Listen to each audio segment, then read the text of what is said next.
So we're to part 3 of chapter 5. Up till this point, we have learned the mole energy ratio and how to use that in calculations. We've also went through a lot of vocab definitions and a few smaller calculation equations like delta E equals Q plus W. So moving forward, what we have left in this chapter are where those delta H numbers came from at the end of the balanced equation. So if we already have that number, so if you're given a balanced equation and then right next to it it says delta H equals some number kilojoules, awesome, you can use the mole energy ratio to do your calculations. But we have 4 ways that we're going to learn on how to come up with that number that comes at the end of the balanced chemical equation. So we're going to talk through those and go through examples. So these are the 4 ways. Okay, again, the point of these 4 ways is you've got a balanced equation, awesome, but you don't know what its delta H is. These are 4 ways to get that delta H. And as we go through them, I'll try to point out how you can recognize when to use each way. But again, the big thing from chapter 5 is practicing reading questions and correctly deciding what method to get your answer. So that's going to be a big part of your discussion worksheet and mastering chemistry, is making sure you can read the problem and figure out what which of these things, either these 4 things or the mole energy ratio, which of these methods you should use to solve. So these 4 ways. The first one is calorimetry. That's the one we're going to focus on in this video. It is the way that you can get the delta H from lab data. Like you go in the lab, you do an experiment. Okay. Number 2, Hess's law. Number 3, enthalpies of formation. Number 4, bond enthalpies. 2, 3, and 4.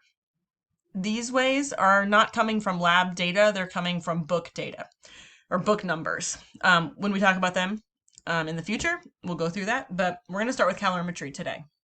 So calorimetry is the lab procedure to help us figure out the heat, which is equal to enthalpy, right? So when we do this, calorimetry uses a calorimeter. So the most common calorimeters are super fancy. They are 2 styrofoam cups sitting on top of each other. And in our lab, we're even fancier, and we take a koozie and put that around the 2 styrofoam cups and then have some sort of lid. The purpose of this is we're trying to make a container where any heat that is inside of the container stays inside of the container. We're trying to trap the heat inside because we want to put something inside of this calorimeter, these fancy cups, and be able to make measurements about them, assuming that when this chemical reaction that happens inside of those cups, all the heat that the chemical reaction either absorbs or releases, we'll be able to measure it because it's inside of a container that contains the heat. Now, it's not perfect, but there we go. The calorimeter also needs to have something to let us stir, because when we do a chemical reaction, we need to stir it up. And we also need to have a thermometer so we can measure temperature. That's going to be one of the main measurements we make. So when we're dealing with calorimetry, we have to have our calorimeter. We're going to have to measure temperature. But another thing we need to know is a physical property called specific heat, or specific heat capacity, or heat capacity. All of these are the same. They mean basically the same thing. So this is a physical intensive property. So every substance has a value for its specific heat. I'm just going to call it specific heat from now on. And that specific heat value is a measure on how much energy it will take. So energy, like in joules, to take 1 gram of that substance and raise it 1 Kelvin in temperature. So the units for this is a table that has some of these. It looks like J divided by G minus K. So what it should really look like is joules divided by grams times Kelvin, or joules divided by grams times degrees Celsius. Now, these 2 units are the same. Now, you might look at that and be like, lady, remember in chapter 1 when we learned how to convert from degrees Celsius to Kelvin? Those ain't the same. You're correct in terms of if something's 25 Kelvin, that is not the same as 25 degrees Celsius. But what is the same? If you remember back in chapter 1 when we looked at the 3 different types of temperatures, degrees Celsius, degrees Fahrenheit, and Kelvin, 2 of the 3 thermometers had markings in the same spots, and one of them had markings differently. So degrees Fahrenheit, the size of 1 degree Fahrenheit is different than the size of 1 degree Celsius. So if the temperature goes up by 1 degrees Fahrenheit, that does not mean it goes up by 1 degree Celsius. Okay, but it does mean if something goes up by 1 degree Celsius, that temperature also goes up by 1 Kelvin. Now, those numbers are offset from each other by 273.15. But when the temperature goes up by 5 degrees Celsius, it also goes up by 5 Kelvin. And that's what this unit is saying. How much energy in joules does it take for 1 gram to go up 1 Kelvin? Well, if the size of 1 Kelvin is the same as the size of 1 degree Celsius, it'd be the same amount of energy to do the same thing. So I don't know why our textbook puts a little minus sign right there. It kind of drives me nuts because it's not. These grams in Kelvin or grams in degrees Celsius are multiplied by each other. But that's going to be the units that you see. But they can be either with Kelvin or degrees Celsius, and it'd be the same number. So we can see on this chart, nitrogen, aluminum, iron, mercury, water, methane, carbon dioxide, calcium carbonate. They all have different numbers for their specific heat. It's just a property, just like the boiling point is a property and every substance has its own. So what do these numbers tell us? Well, the bigger the number, the more energy it takes to heat it up. And on this chart, water has by far the biggest specific heat, which means it takes a lot of energy to go into water before the temperature will start increasing. Now, this is something you might have never thought about, but you actually know to be true. If you want to make some mac and cheese, and you stick some water in your saucepan, and you put it on your stove, and you turn on the stove, does the water boil instantly? No, it takes a while. It takes a lot of heat. And if you shut off the stove, then it stops heating up, right? Another thing is if you've got a whole bunch of really hot water, it doesn't cool down very quickly. Or if you've got cold water, it doesn't warm up very quickly. It's hard to change the temperature of water. I'm thinking of like taking a bath, and when it gets cold, like the water gets cold because I've been sitting in there for a long time, I have to turn on the hot and it's got to run for a while before I can get it warmed up. It's hard to change the temperature on water.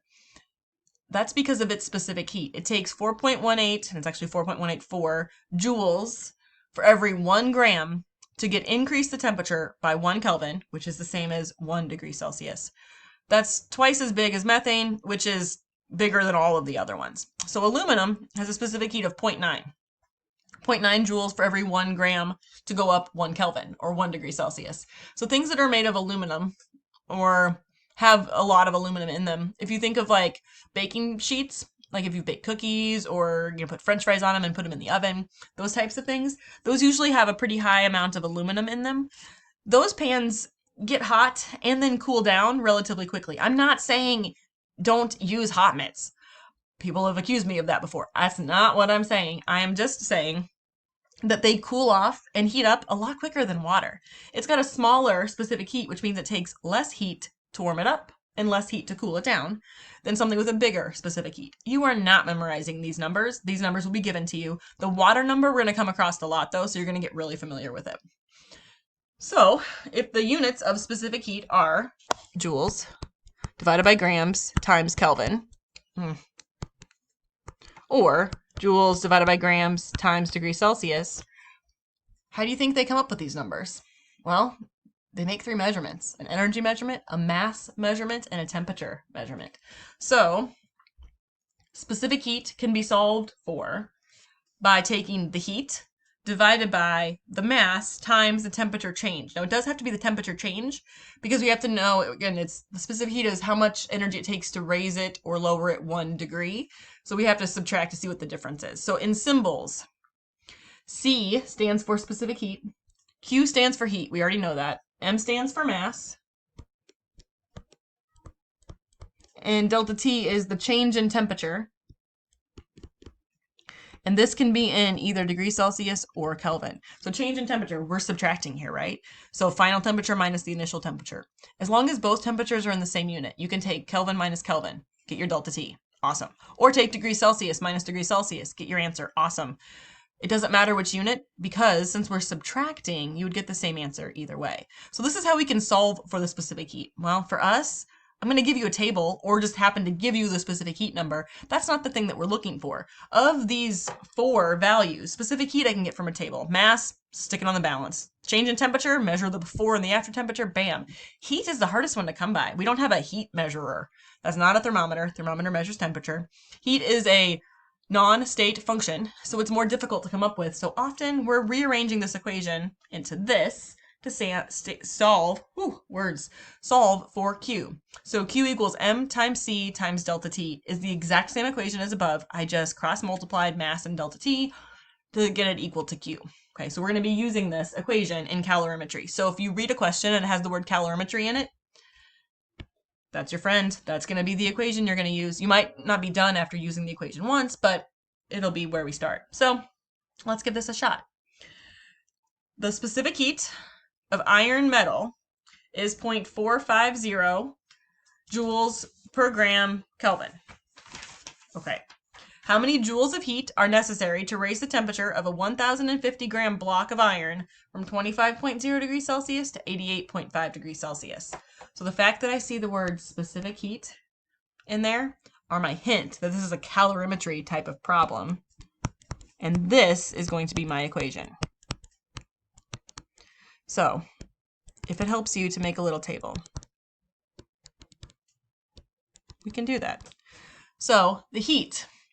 Well, the question asks how many joules of heat are necessary. So I'm going to go, I don't know that. Do we know the mass? 1,050 grams.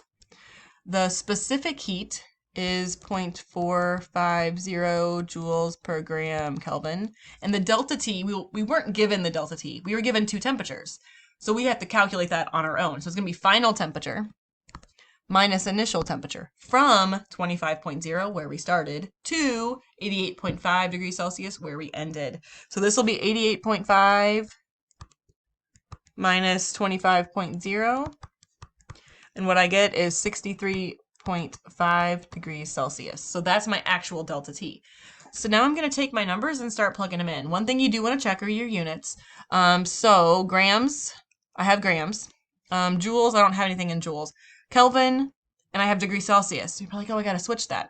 Well, if you wanted to switch it, what you would have to do is take this temperature and go from degrees Celsius to Kelvin, and then this temperature and go degrees Celsius to Kelvin, and then subtract them. So let me give you a hint before, you can either, if you don't trust me, that's fine, grab your calculator and do it.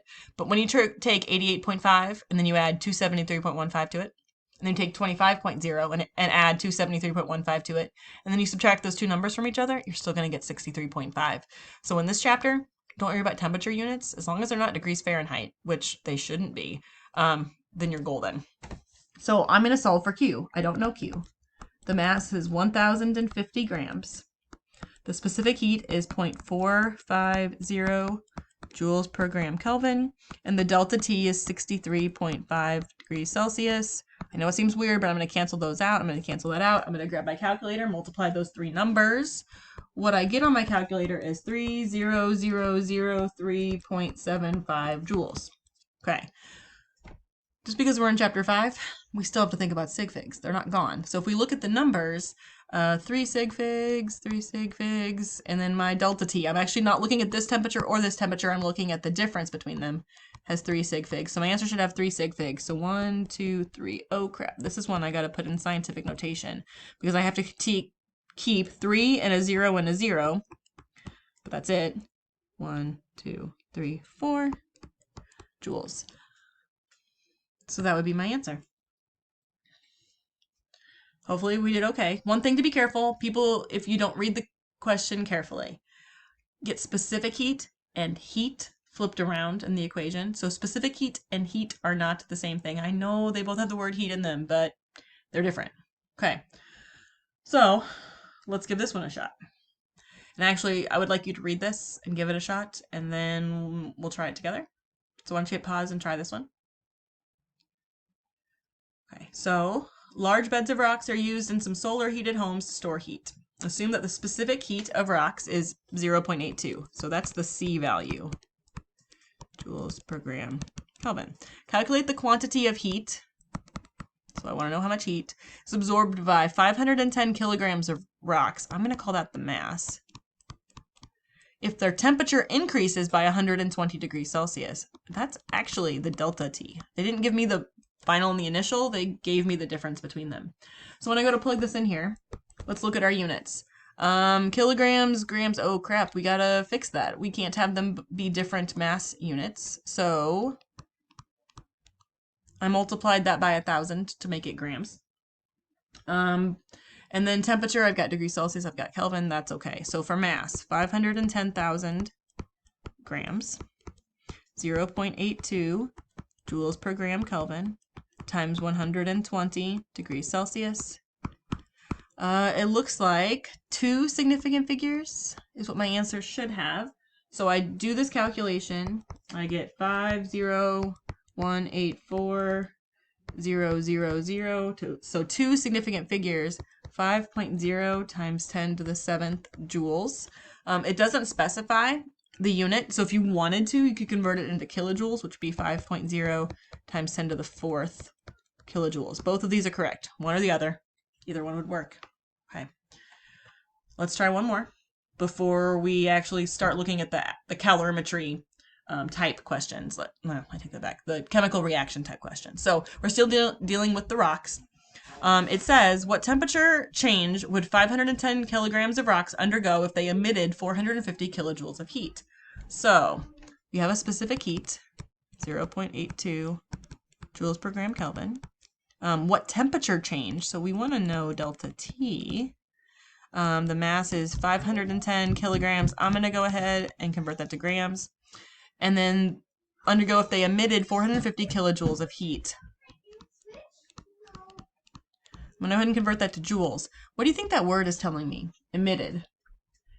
Remember how at the beginning of the chapter we had to be able to read questions about energy and determine if they were positive or negative? That didn't stop once we got to here. So when questions are telling you energies, either heats or enthalpies or internal energy, you've got to be careful to read it so that way you get the sign. Emitted means released. So that's going to be a big old negative right there. So I'm just going to plug this in here. The reason why I turned my kilojoules into joules was so my unit here and here matched. So mass is 510,000 grams. Specific heat is 0.82 joules per gram Kelvin. And what I don't know is delta T. You could write X there if you want, whatever makes you happy. Sig Fig wise, it looks like I'm going to need 2 significant figures. So my answer is 1.1, and then my unit could either be Kelvin or negative 1.1 degrees Celsius. That's correct. That's correct. The negative sign needs to be there. The 2 sig figs need to be there. And then one of those 2 temperature units need to be there. What this is telling us is the temperature would go down by 1.1 Kelvin or go down by 1.1 degrees Celsius, which would be the same amount that it would change by.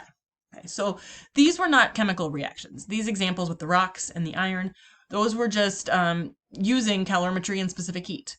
Okay, so what we're going to switch to now is what happens if inside that calorimeter I don't just plop a chunk of iron or some rocks, but I want to do an actual chemical reaction. How is that different? Well, there's only one difference. That difference is that when we stick our chemical reaction inside here and we use our thermometer to measure the temperature, the thermometer actually measures the surroundings and not the system. So what that means is the thermometer is not measuring the chemical reaction. The thermometer is measuring what the chemical reaction did to everything else. So since the first law of thermodynamics tells us that energy is not created or destroyed, if the thermometer goes up, that means that the reaction itself made the other stuff temperatures increase, which means from the point of view of the reaction, temperature went down. This is the adjustment we have to make when it's a chemical reaction. If we're doing calorimetry and it's a chemical reaction, which you will know because there will be a balanced chemical equation for chemical reactions. The thing that we're going to change, I can't write and talk at the same time. There, is that we're going to have to put a negative sign in our beautiful equation. You can either do what it did here and just go ahead and plop the negative sign in the equation, or you can do Q equals M times C times delta T, get your number, and then change the sign. I don't care as long as you change the sign sometimes. So in this one, it was rocks. We were not doing a chemical reaction. But when we get to one where it is doing a chemical reaction, that's going to be our change, is we're adding that negative. Okay. Another thing that is important to know, and this is not a thing to memorize, but a thing that mastering chemistry just kind of assumes you have memorized. The specific heat for water is 4.184 joules per gram Kelvin. Okay, you're just going to use that a lot. So sometimes mastering chemistry forgets to tell it to you. I will always tell it to you. So it's not a thing to memorize, but it's maybe a thing to highlight because it might be useful when looking at this again. So here's the non-chemical reaction equation, and this is the chemical reaction equation. The only difference, sorry for the screaming, is the negative sign. I know it says parentheses around it that say solution. What they're saying is, okay, we made our measurements about the solution, which are the surroundings. Now we got to flip it to be about the reaction, so that's why the negative sign is in front of it. So here's an example. Okay, when I read this question, well, hold on, there's more to it. When I read this, so 50 milliliters of a 0.1 molar silver nitrate, 50 milliliters of 0.1 molar hydrochloric acid are mixed in a constant pressure calorimeter. That should make me think this equation. The temperature of the mixture increases from 22.30 to 23.11. The temperature increase is caused by this reaction. Calculate delta H, which is the same thing as Q, for this reaction in kilojoules, assuming that the combined reaction solution has a mass of 100.0 grams and a specific heat of 4.184. So because of the word calorimeter and specific heat, both of those words are keywords to let us know Q equals MC delta T. But we have to decide now is there's two versions of this, the chemical reaction and the non-chemical reaction. Based on this thing right here, I know it's a chemical reaction version. Okay, so Q equals M times C times delta T, we're going to have to put a negative in front of it. We're going to deal with that. Before we do that, I want to go through and see if I can come up with what all these letters are. Okay, so Q. Well, it says to calculate the delta H, which is the same thing as Q, so I don't know that. Mass. Assuming that the combined solution has a mass of 100.0 grams. Specific heat, we were given that 4.184 joules per gram Kelvin. And delta T, we were not specifically given the delta T, but we were given two temperatures. So I need to take 23.11 minus 22.30. Again, not big number minus small number, but final minus initial. So when I do that math, I get 0.81. Now, so that means this number is going to be used in my equation, this number is going to be used in my equation, and that number is going to be used in my equation. When I do subtraction, remember it's all about decimal places. So 0.81 is actually written with the correct number of Sig Figs because it goes to 2 decimal places. So I don't have space on this one, so I'm going to go to the blank slide on the next one, but those are the numbers that I'm going to carry forward. So I guess I'll rewrite it. Q, I don't know. Mass, 100.0. Specific heat, 4.184 joules per gram Kelvin. And delta T, I'm just going to write the final answer, which was 0.81 degrees Celsius. Okay, so since we recognized it was calorimetry, because of the words calorimeter and specific heat, we saw that equation, but we also recognize it's a chemical reaction. That means I need to put a negative sign right there. We're going to go ahead and get this started. I want to change colors. I'm getting tired of red. Come on. I guess I don't get tired of red. Yep, okay, red forever. So, solving for Q, I'm going to go ahead and put the negative sign there first. Mass, 100.0 grams, times specific heat, 4.184 joules per gram Kelvin, times delta T, 0.81 degrees Celsius. Grams cancel. I can cancel that and that. I'm going to multiply the three numbers together. When I do that, I get negative 338.904 joules. Awesome. Now, Sig Figs, I should have two Sig Figs because this has 4, this has 4, this has 2. But I want to go back and double check the question real fast. Calculate the delta H, which is the Q, for this reaction in kilojoules. All right, so we got to convert joules to kilojoules.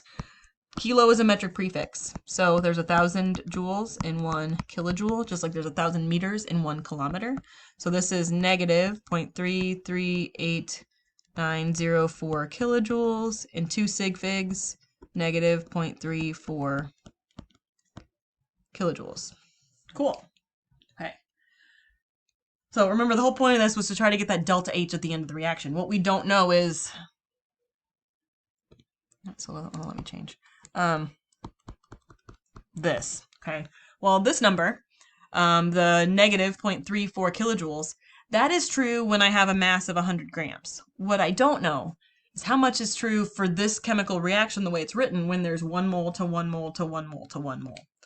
So what I'm going to do is look at that same question again. Nothing about this changed. Actually, it looks like I left out some things, but I'm changing the question to calculate the delta H in units of kilojoules per mole of silver nitrate. So when I say that, which is what I want us to solve for, I want our answer to be in kilojoules per mole of silver nitrate. I mean this very literally. Take the kilojoules, put them there. Take the moles of silver nitrate, put them there. Do your math, and then get the answer. Well, the good news is we actually already have the kilojoules. The kilojoules are, oops, come back, negative 0.338904 kilojoules. I went back and did the unrounded one because we're not done yet, okay? And so then what I need to do is put the moles of silver nitrate down there. Now the issue is we got to go back to the question because how many moles of silver nitrate? I don't know. Don't look at this equation and just assume that you know. I'm talking about specifically in this problem. Well, specifically in this problem, we were told how many milliliters of a certain molarity of silver nitrate we have. So we have, it was 50.0 milliliters of a 0.1000 molarity silver nitrate. So what I need to do is take those numbers and then turn them into moles. So 50.0 milliliters, there are 1,000 milliliters in 1 liter. I'm falling back on chapter 4 here. In 1 liter, there are 0.1000 moles of silver nitrate. And so my answer is 0.005 is what my calculator gives me, but I need to have 3 significant figures, so I'm going to add that. So I'm going to come back up here and put 0.00500 moles of silver nitrate. And then I'm going to take my calculator, negative 0.338904 divided by 0.00500. This has 2 sig figs. This has 3 sig figs. So my answer should have 2 significant figures. When I do my math, I'm going to get negative 68 kilojoules per mole. That is the delta H that would go in this balanced equation. Oh, okay, we're zooming in. It's already happened. I can't write when it's zoomed in. Okay, I take it back. Okay, I don't know what's happening. Still zoomed in? Nope. There. And I know that's the one that goes there because there's 1 mole of silver nitrate, and this is how much would be in 1 mole of silver nitrate. Whew, long problem. Okay. I want you guys to try this one. Read this question. It's similar, but it's different. Different chemicals. And I want you to, hit pause, try the problem, and then we'll go through it together and see how it went. Okay. So hopefully you had a chance to check. So it says, when a 3.88 gram sample of solid ammonium nitrate dissolves in 60.0 grams of water in a coffee cup calorimeter, Q equals M times C times delta T. The temperature drops from 23.0 to 18.4 degrees Celsius. Calculate the delta H in the units kilojoules divided by moles of ammonium nitrate. For the solution process, assuming the specific heat of the solution is the same as pure water, 4.184 joules per gram degrees Celsius. So I recognized between the word specific heat and the word calorimeter, this is my equation. Second thing I want to check is once I realize it's calorimetry, do I have a chemical reaction or non-chemical reaction? Well, what is that telling you? Chemical reaction? So I'm going to put a negative right there. So before we go on to do our math, let's see if we can come up with what our values are. So Q, we don't know that. Mass, well, we actually have 2 of them. 3.88 gram sample of solid ammonium nitrate dissolves in 60.0 grams of water. Well, when we do this, remember we're mixing them inside of this, styrofoam cups. We put the ammonium nitrate in, then we'd add the water in. So what do you think the mass is of the thing that reacts? Well, it's going to be the total. So my mass is going to be 63.88 grams. I made that second 8 little because when I add 2 decimal places to 1 decimal place, my answer has 1 decimal place. My specific heat is 4.184 joules per gram degrees Celsius. And delta T, we were not given delta T, but we were told the temperature drops from 23.0 to 18.4. So final minus initial, 18.4 minus 23.0. When I do that, I get negative 4.6 degrees Celsius. So I need more space, so I'm going to go to the next slide. So we've decided this is our equation. We don't know Q. Mass, 63.88. I didn't want to round yet. Specific heat, 4.184 joules per gram degrees Celsius. Delta T, negative 4.6 degrees Celsius. So I do some multiplication. What I get is 1229, I'm not rounding yet, 0.460032. My unit will be joules, grams, Celsius, Celsius. That's awesome. Okay, well, the question, wants our answer, delta H, which is the same as Q, in kilojoules per mole ammonium nitrate. So that means I need to go from joules to kilojoules. That's fine. At this point, I'm not rounding it because this is not my final answer, but I would only have 2 Sig Figs because of this. Okay. So 1.229460032 kilojoules.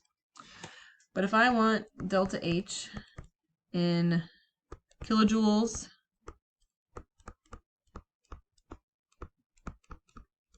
per mole of ammonium nitrate, I need to know how many moles of ammonium nitrate to put in right there. So we go back and look at the question.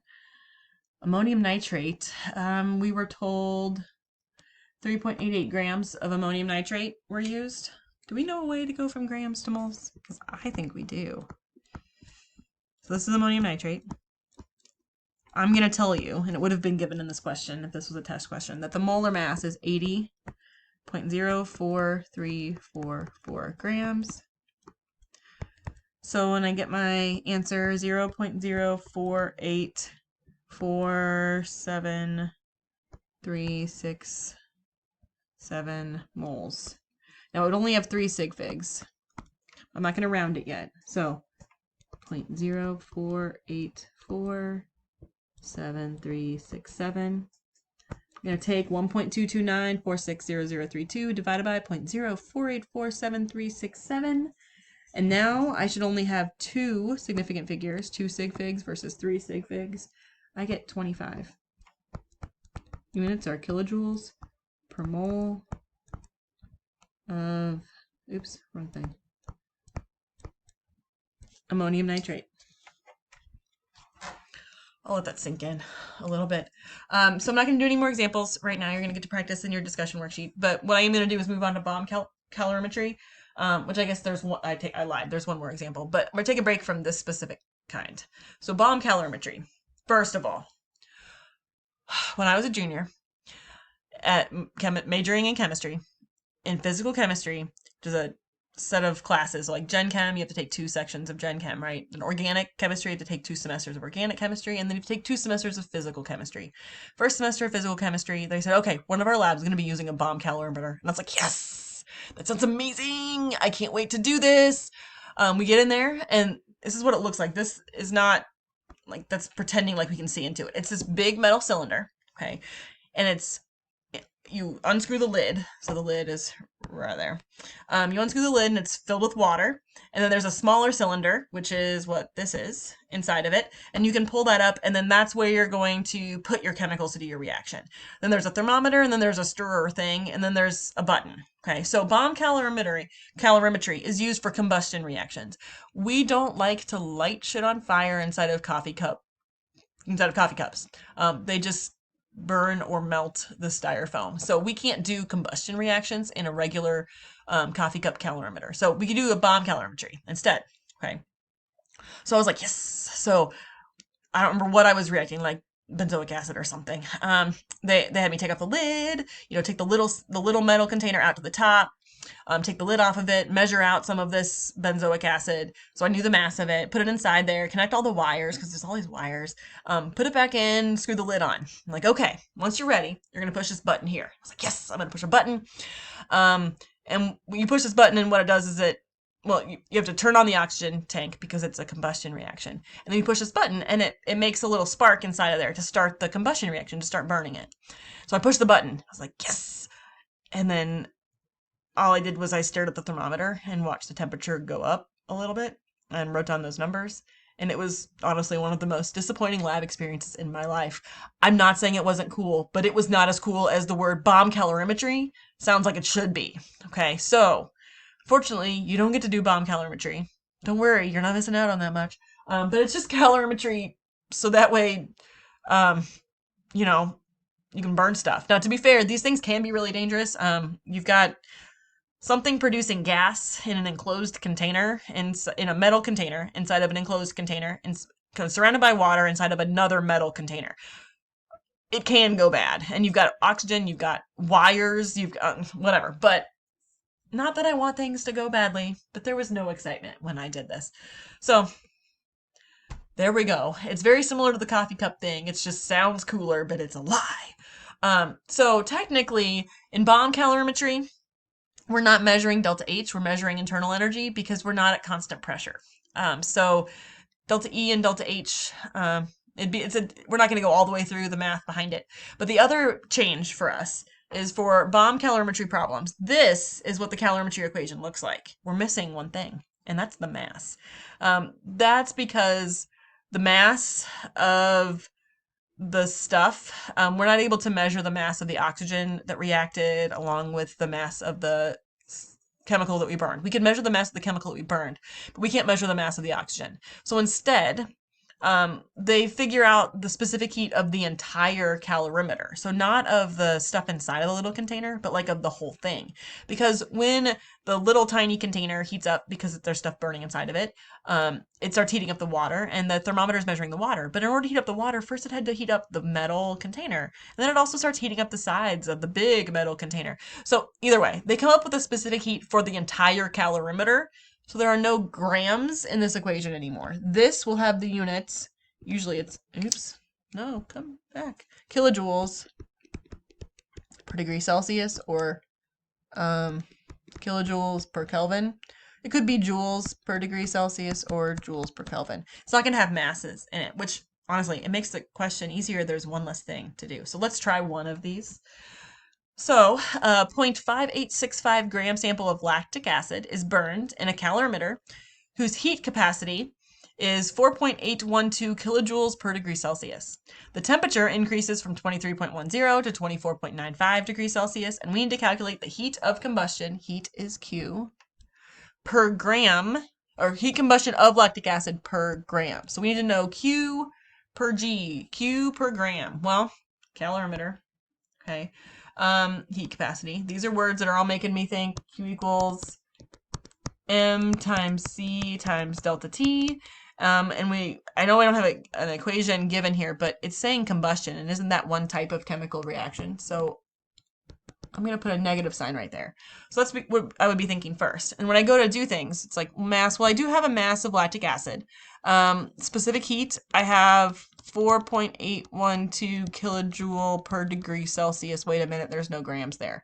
That's my hint that we're doing a bomb calorimetry problem and using this version of the equation. Okay, so delta T would be taking 24.95 minus 23.10, was that 1.85 degrees Celsius.